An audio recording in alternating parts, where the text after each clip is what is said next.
Welcome back guys to another video, and what we've got for you today is, as you can see behind me, it's quite possibly, and I think it is, the first French car we've got on the channel.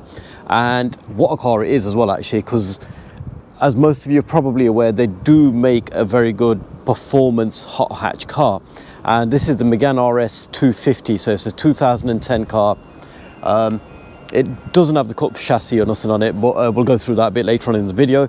And it is, yeah, a 2-litre turbocharged car, and looks fantastic, to be fair, as far as a French car can go. They're actually one of the best looking sort of cars about.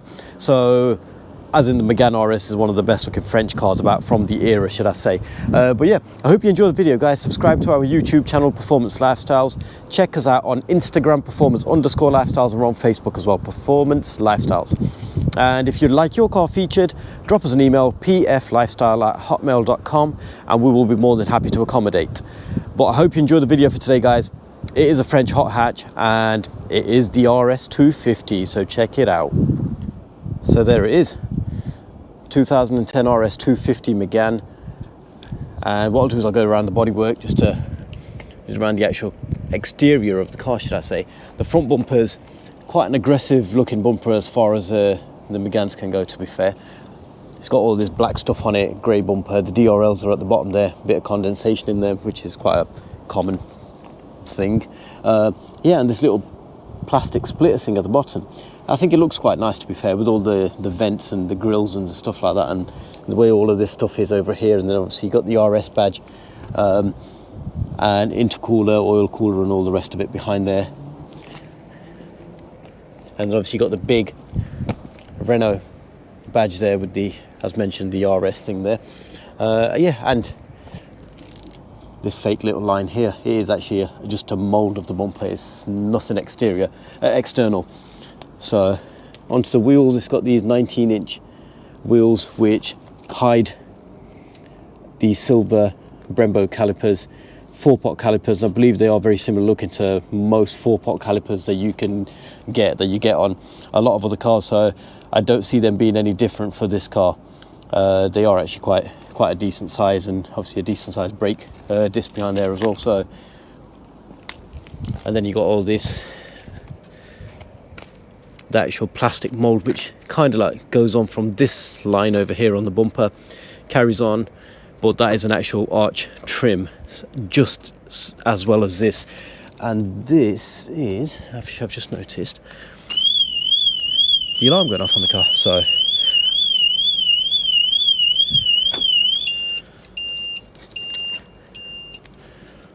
yeah, this is like a vent here, but it is a dummy because it doesn't open up on the other side. So, which also carries on the side skirt right at the bottom there, and again lifts up there.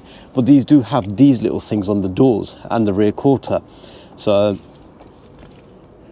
it's narrower towards the front and it gets wider as you go along over here. And again, I think it adds to the character of this car. Really does, honestly. I think it suits the car quite well. And then obviously the back part of the skirt is also part of the arch trim, which carries on up there, and these are obviously replaceable. So, and I think it is literally just to give the car a bit of a wider look compared to a normal Megane, which it does, to be fair, as you can see there. I apologise, the sun is starting to set a little bit, so you might be able to see it better on this side. Looks good, looks very good, to be fair. Yeah, and then onto the back end, it's got this diffuser with the centre exit exhaust system, which again I think is it's a very good feature on these cars. You can always tell a Megane RS purely because of that. I know some of the other diesels and stuff did have something similar like this, but it was just a dummy in the centre, and then you can see the little exhaust dropping off on one of the sides. But on this is actually the centre exit exhaust.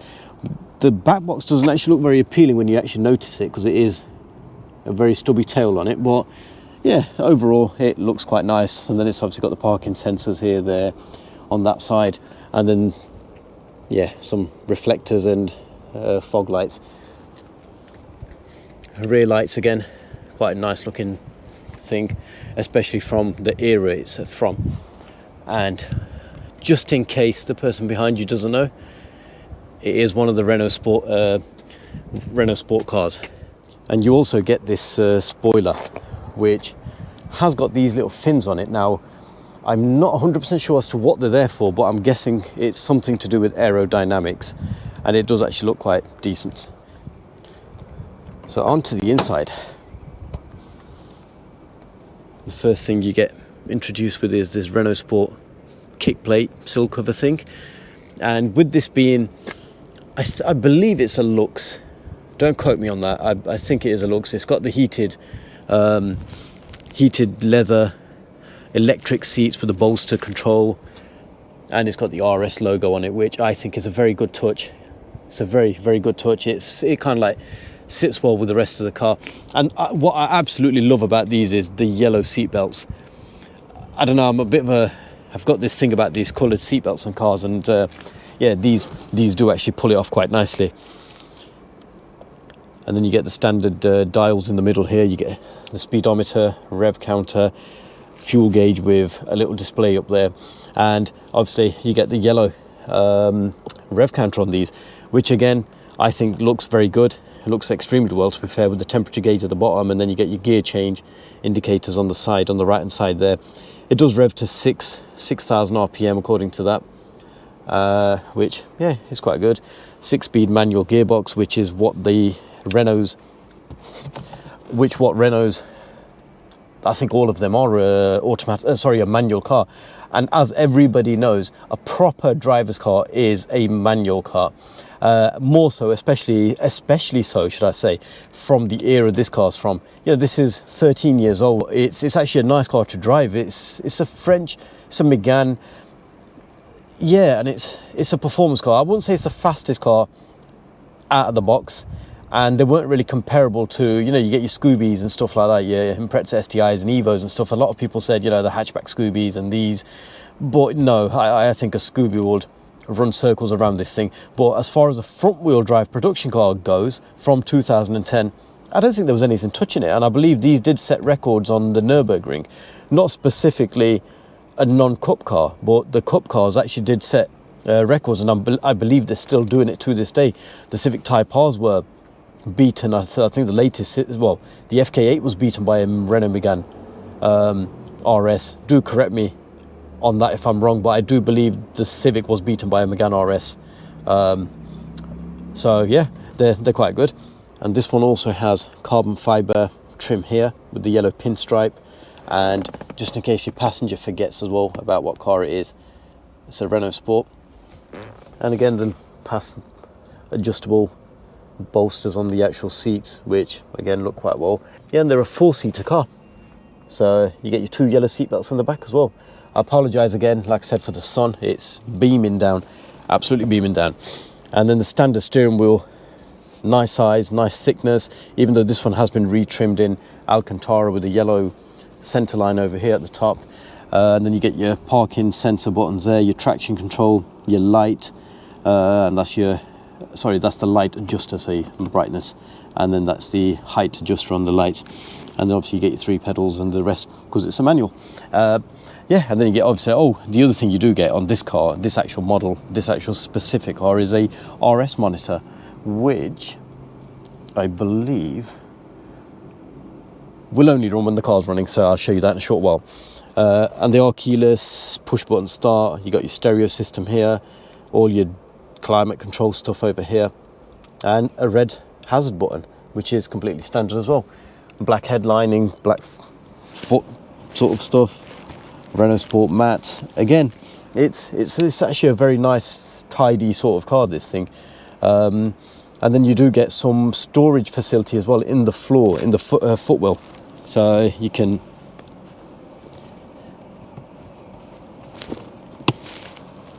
stick stuff in there. And I'm sure back in the days when that was a new thing, many people did use them for the wrong reasons, shall we say, because nobody really knew about them, and yeah, so they got away with things. So the RS monitor, you hold down these 2 buttons here and it comes up with that screen there, which I'm hoping you can see because the sun is quite bright. You press the OK, and yeah, then you get these things here. So you get your power, your torque, your throttle percentage that's being pressed, and as you can see there, it's going up. Boost, and then you get your intake temperature, oil temperature, brake pressure, which goes there, and then power, the amount of power that you're using, and the optimal gear on the right hand side here, which will always show you your obviously lowest best possible gear. And then you get your lap timers here, and you can even get a 0 to 100, 0 to 60 miles an hour timer on here, and 0 to 400 meters. So it's quite a good standard feature. And then you get a G meter, which again, I think it looks quite nice. It's a very basic looking G meter, nothing like the FK2 Civic Type R, but they were released, you know, 6 years afterwards. So, and then when you put it into sports mode, you can actually even change the type of throttle response. You can have a linear, sport, extreme, so, or a progressive. Progressive will probably mean it's not going to shift very quick, and extreme is actually very, very sensitive. And I think the extreme gear thingy is it's a bit too much around the streets, I found. But again, it sounds good. This car is fitted with a aftermarket intake and a blow-off valve, so it does actually sound quite nice.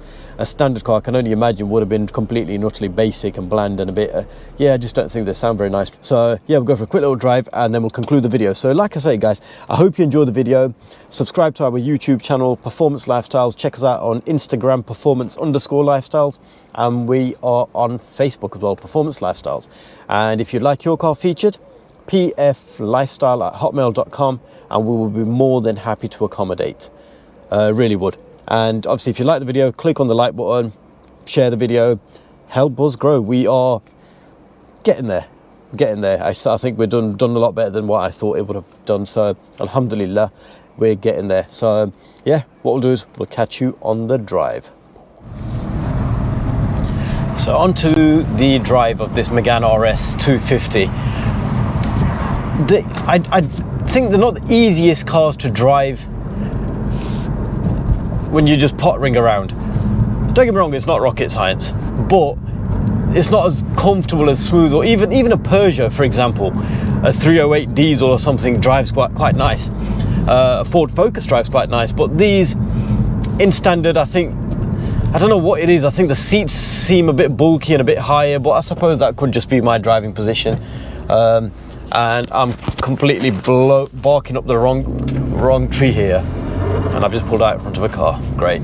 But yeah, I think they actually drive nice enough, to be fair. But where they actually come into their own is when you start hammering them around a little bit. And honestly, I think they are one of the best cars to drive when you're booting them about a little bit.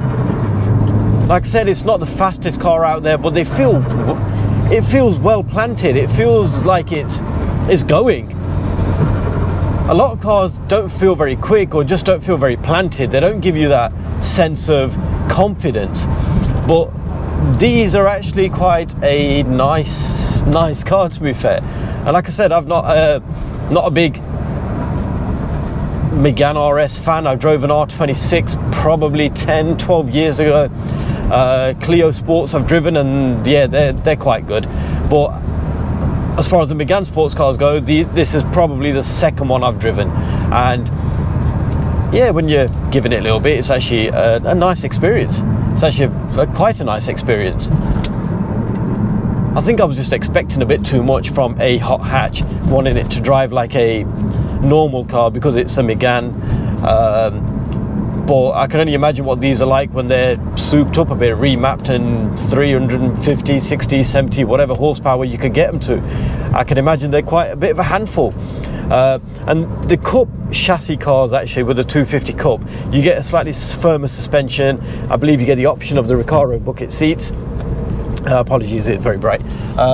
And you do actually get a limited slip differential, which will help massively when cornering. But I mean, like I said, this is actually just in normal mode, and what we'll do is we'll flick it over to sports mode. I say sports mode, we'll put the sports mode is on. All you do is you press the this one's actually got quite a nice little sneezing business going on, because it's got the aftermarket forged blow-off valve, and it's got the aftermarket intake. It sounds quite nice. It actually sounds very nice. We'll from second gear here.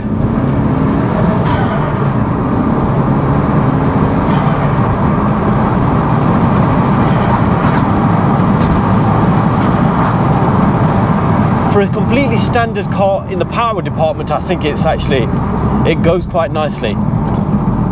And then let's see what it's like when it comes to handling.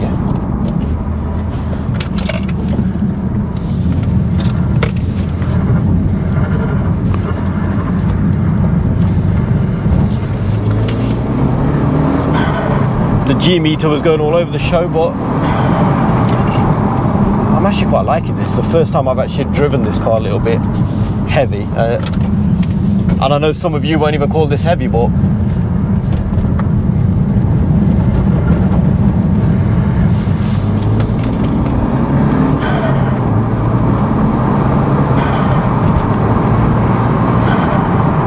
yeah, I actually quite like this. This is a nice car. Very nice car. Here we go again.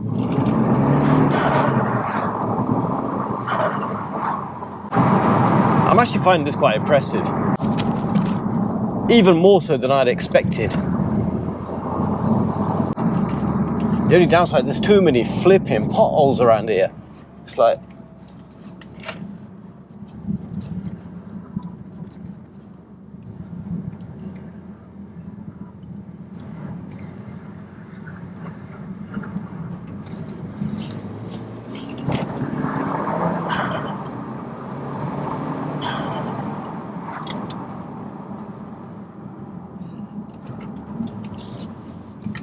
now I can see why the cup cars are even better at handling than these. This thing with its 19-inch wheels and stuff still flipping. It goes.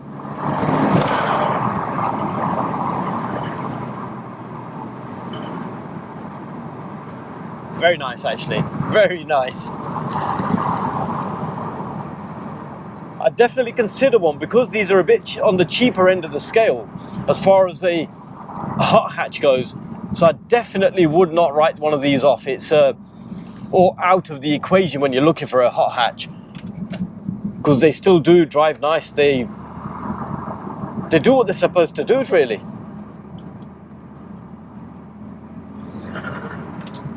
In typical French fashion.